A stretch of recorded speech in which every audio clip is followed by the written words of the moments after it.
Der Herbst steht vor der Tür und wir gehen jetzt mit Düften in den Herbst langsam rein. Das sind Düfte, wo ich der Meinung bin, da könnt ihr den Übergang von Sommer in Herbst gut mit, ja, ausgleichen. Top-Düfte natürlich. Mein Name ist Dennis, aka Fragrance Talk. Wir werden das Intro kurz halten.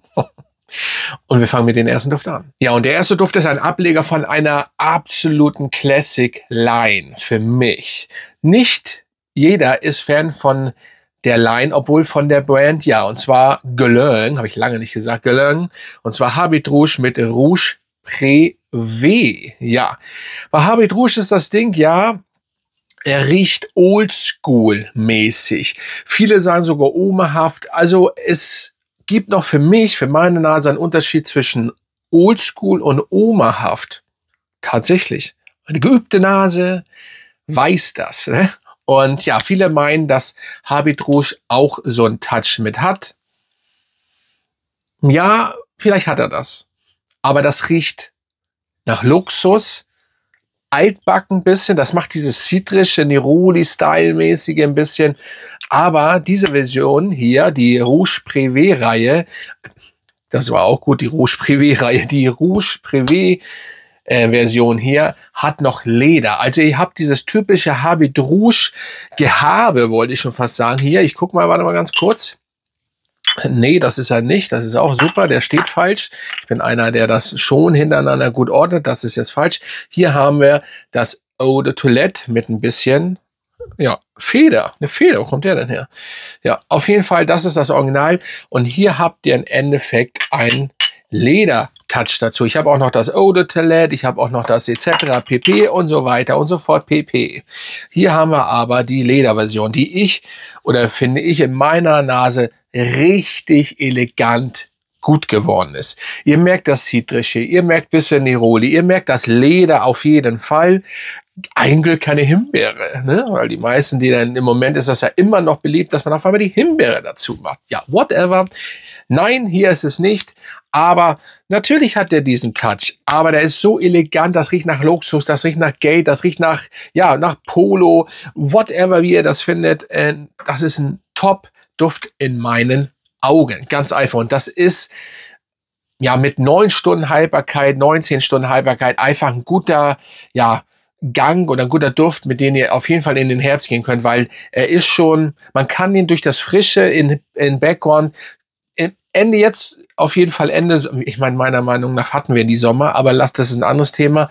Aber man geht jetzt rüber und mit dem Duft passt das einfach perfekt durch die Frische und dann diese Schwere, das hat er. So, der nächste kommt von 1 Million, ist ein bisschen, ja, ach, bringt jetzt nichts, egal, Lucky.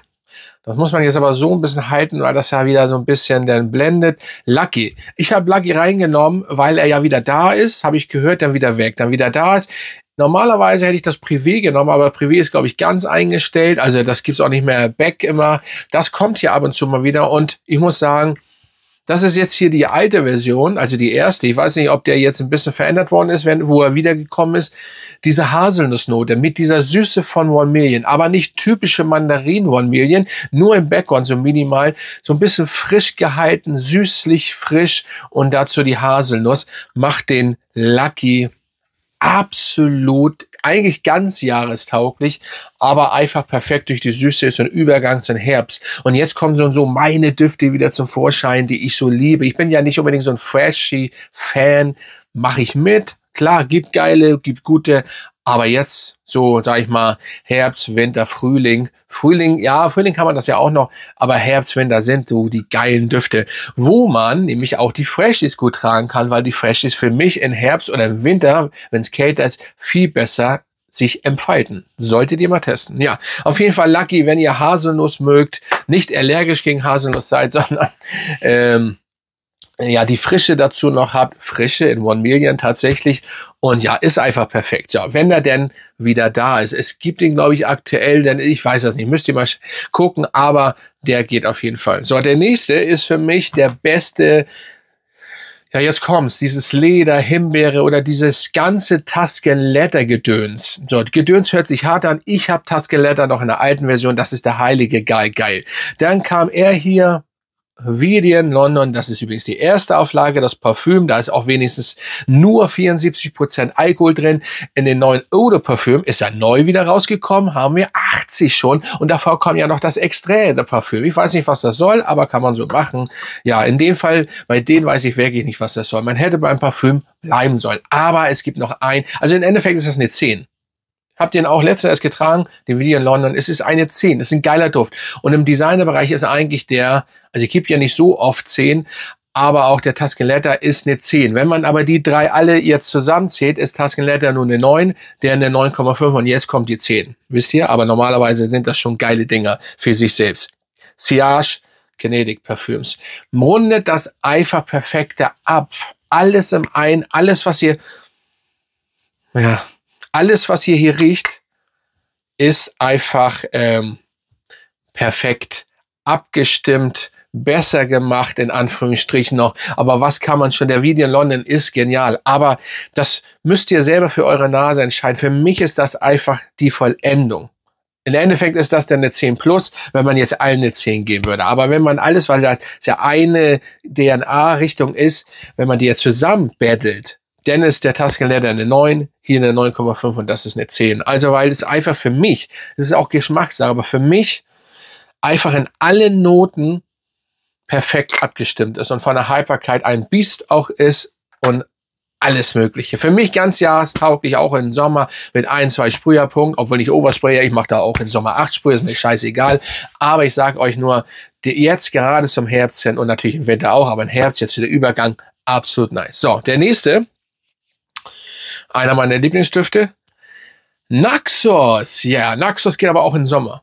Ne? Aber man muss ihn dort nicht tragen, wenn man da keinen Bock drauf hat. Tabak, Vanille und so weiter. Und die süße Tabak, Vanille, Honig. Nein, aber jetzt kommt der richtig geil zum Herbst. Das ist natürlich eine 220er Version, aber Naxos ist der einzige. Ihr wisst ja, ich habe ein Video gemacht über Search-Off. Ich bin langjähriger Search-Off-Fan. Ich habe sehr viele Düfte. Es ist schade, dass das jetzt aktuell so ist. Ich hoffe, das wird irgendwann nochmal geändert. Aber Fakt ist, dass der Naxos auch in der aktuellen Version gut ist. Auch vor allen Dingen der ganz neue wieder besser ist als der, glaube ich, letztes Jahr. Weil es gibt immer diesen Batches, die neu kommen. Davor war, wo der Juice grün war, ist er auch nicht so verkehrt. Also ihr habt immer noch die DNA. Der einzige Unterschied ist einfach so, dass die Tiefe, vielleicht auch hinten aus die Haltbarkeit nicht ganz so ist, aber trotzdem ist der stark immer noch. So, also Naxos könnt ihr auf jeden Fall euch holen, wenn ihr Bock habt auf Honig, Tabak, Vanille, dann ist das einfach ein Duft zum Verlieben und das ist von allerfeinsten. So, zum Schluss, ich habe nur 5 tatsächlich hier genommen zum Übergang. Warum soll ich jetzt 10? Denke, die 5 sind einfach gut, muss auch nicht immer übertreiben, ist der Shalimar. So, und das ist für mich der beste Vanilleduft ever. Das ist einfach so. Und da haben wir zum Beispiel die leichte Oma-Note. Nichts gegen Altbacken wieder. Also nicht der Vergleich. Das ist hier der Unterschied. Für mich jetzt, also ich sag nur für euch, weil ihr sagt Oma-Touch. Das ist diese Pudrigkeit. Auch hier wieder so nach dem Motto, du wohnst auf so einem Landsitz, Schloss.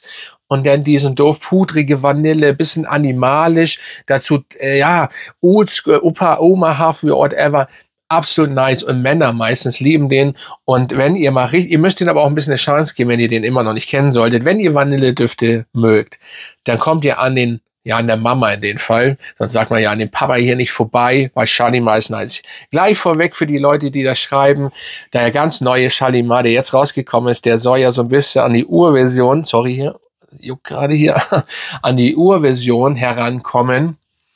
Ja, ist leider nicht angekommen. Schon lange unterwegs und jetzt habe ich Ärgerei. Ich habe den bezahlt. Ärgerei mit Guerlain. Es war immer eine super Brand, muss ich sagen, aber das läuft jetzt alles nicht gut und ich muss erstmal mein Geld wieder bekommen. Und jetzt warte ich und muss ich warten, aber es wird demnächst, ich werde nicht so lange warten. Und Fakt ist, ich werde den wahrscheinlich nicht bekommen, weil er ja dann irgendwann auch verschwunden ist, weil diese ganzen Zwischendinger, die jedes Jahr kommen, sind ja auch schnell weg. Und dann kann ich sie nicht mehr vorstellen und so weiter und so fort. Und natürlich, klar, ich will den Duft auch für mich haben, weil Shalimar ist Shalimar, muss ich eigentlich haben. Ich habe Tonka, die Tonka Edition leider auch schon verpennt leider. Und ich möchte die im Zug, ja, ich weiß, hier gibt's den Zug, aber die übertreiben im alles und da will ich nicht so viel Geld ausgeben, auch wenn Shalimar einer meiner, sag ich mal, so Lieblinge über die ganzen Jahre ist. Aber das Original habe ich. Ich habe den Iris. Mehr habe ich nicht. Das Eau de Toilette muss ich wiederholen. Das ist leer gegangen. Allerdings gibt's da jetzt nicht so einen großen Unterschied, sag ich mal, zum Parfum. Deswegen habe ich es noch nicht. Sind also kein Muss. Tonka hätte ich gern. Und den neuen natürlich auch. Aber ganz ehrlich, ja. Jetzt kommt er nicht an. Und die Antwort, die ich da als erstes von Guerlain bekommen habe, ist eigentlich in meinen Augen ein No-Go. Da kamen keine Vorschläge, kein Nichts. Ja, ich will jetzt eigentlich gar nichts weiter dazu sagen. Es wurde einfach es wurde einfach geschrieben unten, solange da in Zustellung steht, kann man nichts machen. Müssen Sie einen Augenblick warten. Sie können sich dann nochmal bitte in 4 Tagen melden, falls das sich immer noch nicht geändert. All das, was man denn schreiben könnte, ist nicht gekommen. Und bei mir ist das einfach so, wir geben viel Geld aus und das ist auch nicht der erste Duft. Okay, dann ist das so. Wenn ihr meint, das muss so passieren, ist es sehr traurig. Ich hätte den Duft gern, wahrscheinlich wird das jetzt nichts. Und ich werde nicht irgendwann dafür 200 € ausgeben. Ich hätte ihn für 120 € kriegen können. Und ganz ehrlich, es ist noch ein bisschen vergangen. Natürlich nicht wegen den Duft, sondern da zu bestellen. Ich werde da ganz bestimmt nicht nochmal den Duft bestellen und whatever. Und in Zug kommen wir dazu, ja. Ihr könnt übrigens auch in Zug gerne mal gucken. Ich habe da einen Ordner. Unter meiner Sammlung ist ein eigener Ordner. Da biete ich ein paar Düfte an, die jetzt nicht im Zug direkt stehen. Ich habe eine ganze Liste, die Düfte, wo ich mich eventuell von trennen würde. Ist ja ein bisschen schwierig bei mir, aber da könnt ihr mal anfragen. Ich habe da einige, da kommen auch immer neue rein oder gehen welche. Das ist so, wie ich gerade Lust habe. Da könnt ihr ja mal, wenn ihr Bock habt, auch reinschauen. Mein Name, falls die Leute mal fragen, mein Name ist so wie hier, ohne Fragrance. Na, ihr wisst Bescheid. Ja, wenn ihr Shalimar kennt, schreibt mal bitte. Und ey, ganz ehrlich, Shalimar ist Shalimar. Ich bin ein bisschen abgeschweift, aber ey, ganz ehrlich, das ist Shalimar ist Shalimar. Ich brauche da gar nichts zu sagen. So, das sind die Düfte zum Übergang. Auf jeden Fall. Natürlich gibt's noch andere. Ihr könnt, wenn es danach geht, auch mit den Vivian London, könnt ihr auch rübergehen. Und noch mit so vielen anderen Düften. Das ist doch ganz klar. Meinetwegen auch mit dem Blue Talisman. Aber ja, ich wollte jetzt so ein bisschen andere Düfte nehmen. Oh, hier der Shalimar. Geil. Egal. Lassen wir es so stehen. Grüße gehen raus an meine Mitglieder. Und dann würde ich mal sagen, ist der Dog raus für heute. Yes. Also bis zum nächsten Mal, Freunde.